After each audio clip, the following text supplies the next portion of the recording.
Be'ezrat Hashem ou Bishuato, nous approchons de la fin de l'étude de morale de Shmirat HaLashon, en espérant Blinéder de reprendre parce qu'il n'est pas le tout de finir.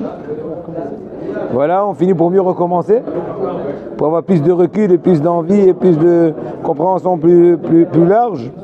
Shtika Keoda, des fois le silence est comme exprime l'approbation. Une personne qui se trouve dans un cercle de personnes des mauvaises langues, et au lieu de les faire taire, eh ben il est là, il est un peu rendu. Donc, il risquait de te faire punir par les cieux à cause de cela.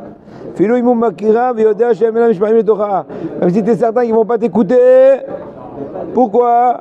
Parce que ton silence exprime l'approbation dans un certain sens. Et donc,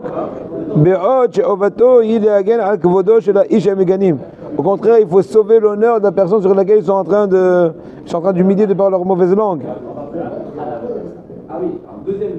Donc dans ce cas-là, puisque tu te sens incapable de pouvoir rompre leur mauvaise langue, à toi de changer de lieu.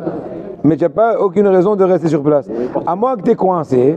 Alors dans ce cas-là, il faut faire des grimaces, etc. On a déjà dit les cas de figure pour essayer de faire comprendre que change de disque, ou plutôt change de bouffe disque.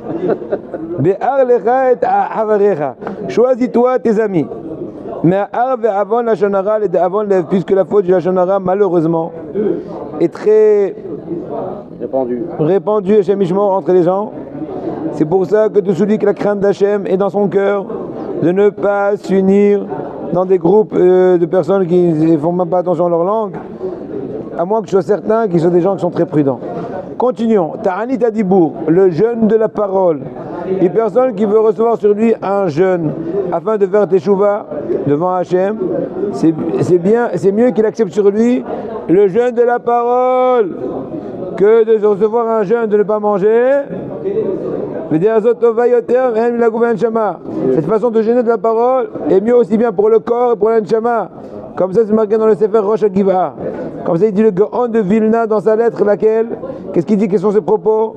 Il dit jusqu'au jour de sa mort, la personne doit se mortifier, dans le sens positif de la chose, pas spécialement de par des jeunes et de par des sigoufim, qui im beresen piv, de par le fait qu'ils se ferment la bouche, ou p'ta'avotav, et retenir aussi toutes ses passions, c'est la véritable tchouva.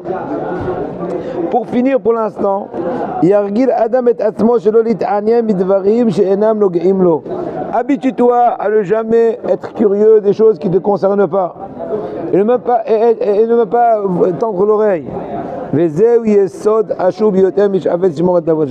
C'est un grand fondement pour celui qui veut faire attention à sa langue. Baslaha.